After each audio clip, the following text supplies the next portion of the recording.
Hello, and welcome to the Seattle Atheist Church. Atheists, agnostics, skeptics, free thinkers, questioning, and believers. Whatever you like to call yourselves, you are welcome here. At the Seattle Atheist Church, we call ourselves an atheist church because you will never hear anything supernatural promoted from the podium. The Seattle Atheist Church was founded on the principles of scientific naturalism and secular ethics, which commits us on the one hand to reason and evidence-based thinking, and on the other to compassion for our fellow human beings. These commitments motivate us to oppose magical and wishful thinking and all forms of dogma, as well as to stand firmly against all forms of oppression. Truth claims are attempted here, and we stand ready to revise our thinking in light of new information. We attempt to be excellent to other conscious beings, and we believe in good, because good works in non-mysterious ways. If that sounds right to you, then you're probably in the right place. I was really excited to give this talk because I didn't know any real founding fathers of atheism. So I figured it would be a great way to do some research. Um, and yeah, I did find a bunch of folks that were associated with the belief and just kind of like belief adjacent. So maybe didn't identify as atheists, but really contributed to, I guess, the belief system now and a lot of the discord that we continue to have. But yeah, it was challenging to find one of the founding fathers that actually identified as a non-believer. I think I made an assumption that some of the philosophers, like Marcus Aurelius or Epictetus, were like atheists, but they didn't identify that way. However, they wrote a lot about kind of self-improvement, and then I made kind of the assumption also about like Ryan Holiday. And I was like, well, obviously he's going to be like an atheist. And then I just found like no research about him ever saying anything about religion. I found like one Twitter quote that he wrote that could really be interpreted like a lot of different ways. It was also during COVID. So I feel like everybody was a little like weird during COVID as well. So I'm like not going to kind of hold him to that. But yeah, there were other like kind of founding fathers like Richard Dawkins, or like what's his name, Russell Bertrand, I think is how you pronounce it. That really contributed to like the Discord as well. But then they're kind of like controversial like figures. So like Richard Dawkins lost like a humanistic award because he said like some really anti-trans comments. Russell is like really famous for like his paper on eugenics. So I feel like the characters that I found that were like associated felt like kind of complicated characters. And then I also like recognize that the framework that I was using, I think, is like more of a like a religious framework where in order for you to have contributed something positive, you have to kind of be this perfect human, or at least like be associated with these like virtues of like goodness, and the way that we kind of define it societally. But then as I'm also a person that grew up in a very religious household. So I do know that there are a lot of religious characters that also have like dark pasts as well. And they don't necessarily like kind of demonize them, and like their contributions are also like valuable. So I just wanted to like kind of start with the framework that I'm using to kind of like highlight who these characters are, because if you Google them, maybe there are some negative things that are associated with them. But I'm just using the framework that you don't have to be like kind of perfect in order to like add something of value, and for us to be able to utilize what you've actually added, if that makes sense. Right. So I kind of like researched some trailblazers, and I guess what made them stand out as trailblazers in the non-believer kind of atheist community. And also I wanted to address like some gaps that I think we still have, that I think we can all maybe like utilize so that we can kind of like, I guess, be our own founding fathers. I kind of see this group and other groups like it as kind of like the foundation of how real discord gets created, to kind of move the community along. So I just wanted to talk about that as well. So just kind of framing what the talk will kind of focus on, and what really motivated it. I think it was really hard to kind of find a perfect kind of founding father in that regard. I think even like if you were to take like Jesus, he probably wouldn't be like the ideal like founding father like in this time, because he also like beat people out of like a church house, I think. And I think, right, like that would be kind of frowned upon from a like a religious leader at this point. So my point is just we all have things that are like not the best in our past. and not the best in how we've probably tried to get our point across, but that doesn't mean that we don't have things of value to contribute to the community.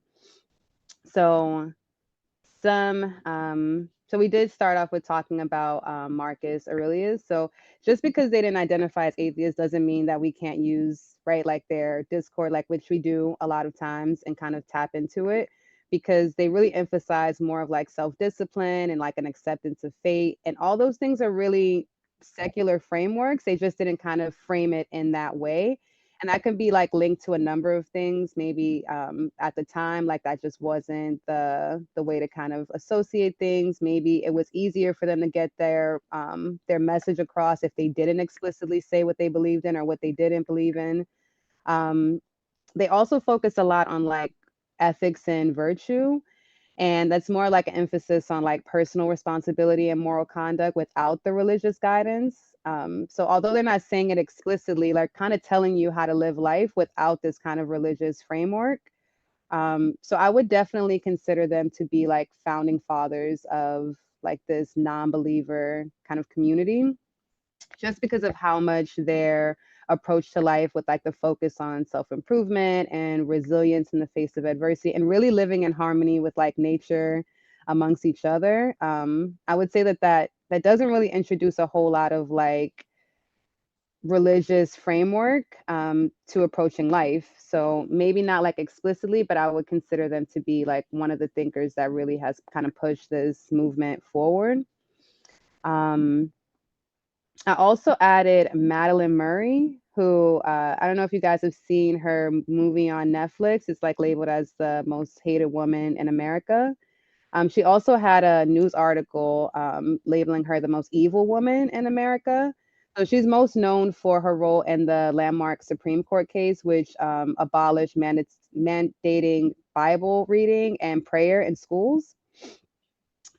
She's not, again, so she's not the brightest character. So she does have some things in her history that are unsavory.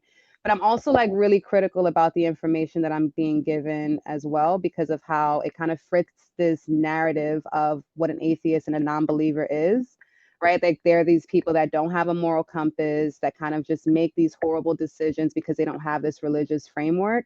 So a lot of the things that I read about her were super negative. But I think now, if she were to kind of have those beliefs, she would have been considered like a revolutionary. So she really supported sex workers' rights. I think one thing that they really used to kind of demonize her is that she disowned her son because he became a Christian after being raised in her household. And she explicitly says she disowned her son because of his abusive nature and not because of that belief system. So I think there's just like uh almost like an agenda to frame people that are non-believers in a particular way, because that framework kind of fits this agenda that these people are bad and these religious people are good. So even as I'm like doing this research, and if you guys decide to like do your research as well, I would just interrogate the facts that you read like with a lens of scrutiny, because all of it kind of like serves a purpose um in this like religious framework that we're using. Another trailblazer that I would definitely add in is James Baldwin. And he's not like a well-known atheist as well, but he's very critical about the church in his writings. And he has said that he is not a Christian and identifies as more of a humanist. But it's just not something that has gotten a whole lot of attention. So James Baldwin is a really influential writer. He's famous for his work, The Fire Next Time, and it just talks about like the complexities of religious beliefs on specific like marginalized communities. And if you guys haven't guessed, like James Baldwin is Black, right? And if you, I know that we maybe don't know this, or some people do know this, but most atheists and non-believers tend to be white and not Black. And he kind of talks about that, right? He talks about the process of like forcing religion on certain groups and how that reverberates throughout history. And I think that he does a really great job at kind of intersecting this religious framework with the kind of society that we're living in now. And what he was trying to say basically is that some people don't really get the opportunity to choose their belief system, that they are born into or exist within societies that really force them acclimate or adopt certain beliefs before they have like the chance to actually think critically. And I think a lot of us can kind of identify with that. And we talked, I think the last talk that I did was about like kind of indoctrination and how like, being really young and getting these messages really have an impact on your psyche way more than if you get them later on in life when you're able to think independently and more critically. Um, and yeah, so I just wanted to talk a little bit about like that as well, that most atheists are not Black and brown folks, which you would kind of expect sometimes, right? Because of how religion was kind of introduced to these groups of people. And I just want to like emphasize like colonization really kind of destroyed people's like religious practices, spiritual beliefs, and kind of like forced them to adopt this like mainstream like belief system. So and as a means of like civilizing them as well. So prior to colonization, like Christianity was not really known in indigenous communities. That wasn't something, I didn't find any research that suggested that they had any type of practices that were anything similar to this. And after colonization, and still currently in Latin America, Christianity makes up over 90% of the population. So it's a really strong reverberation of this event that happened within specific communities that still identify with these religious groups. Um, and this is like a huge shift. It's not like maybe their religions were like similar to Christianity and this is just like a more formalized version of it. Like a lot of these beliefs like strictly forbid like the worshiping of a god in the sky, right? Without acknowledging what the sky does for us or without acknowledging like nature. So these are these beliefs are really, really different originally than the ones that exist right now. And I think that's just important because I do believe that because of that experience, that really contributes to a lot of people not having the religious freedom to choose if they want to believe into something or not. I think especially when it has implications for your livelihood, right? If you will be able to exist within a community, earn a job, earn an income, connect with your family, it becomes a little bit of a different conversation of if you have the freedom to do this or not. I did have a video that was really great, and I'm not able to like share videos today, but yeah, I just wanted to like highlight that certain groups are still kind of living under colonial rule, even if it doesn't explicitly look like it, and don't really have the opportunity to engage in this kind of discord without it having real implications for their life and their livelihood and their survival. So I think part of the gaps that we can fill is literally having spaces like this where we encourage more freedom and less of this kind of rigid framework that we apply to like looking at life, encouraging people to kind of have make their own decisions and not kind of forcing a specific dogma kind of down their throat on what's right and what's wrong. I think that kind of like I think that discord is like it kind of meets the same kind of discord of like, well, this is right, no, this is right. So I think just the ability to have like an intelligible conversation without needing to be right, right? Having a discussion and a dialogue instead of a debate is really important to start to build those spaces where folks can exist in this way. And I think for me specifically, being a Black woman and being in spaces like this, it is really helpful to be able to have conversations like this about how difficult it is to belong to a group or to have a non-belief system when everyone else in my community doesn't align with that particular belief.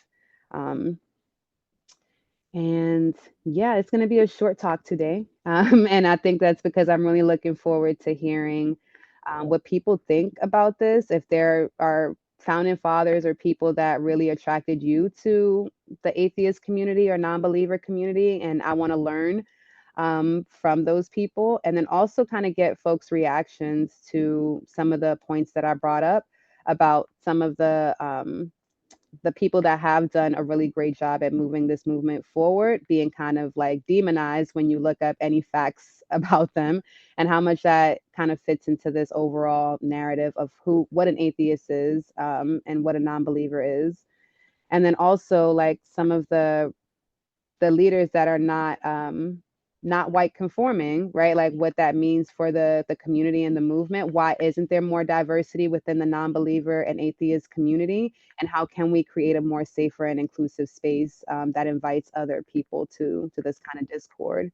I think although I did highlight, that there are some people that, did a lot of really great things, but then said some really anti-trans comments and things like that. I think those kinds of things can't be overlooked because I think it really contributes to the type of spaces that people think are safe, right?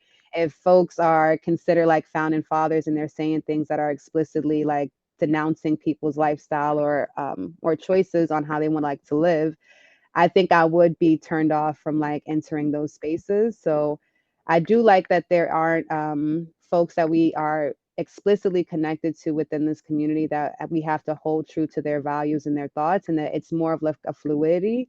But I am really curious to hear people's thoughts around, yeah, some of the things that I found with the folks that was highlighted. And thank you guys for listening.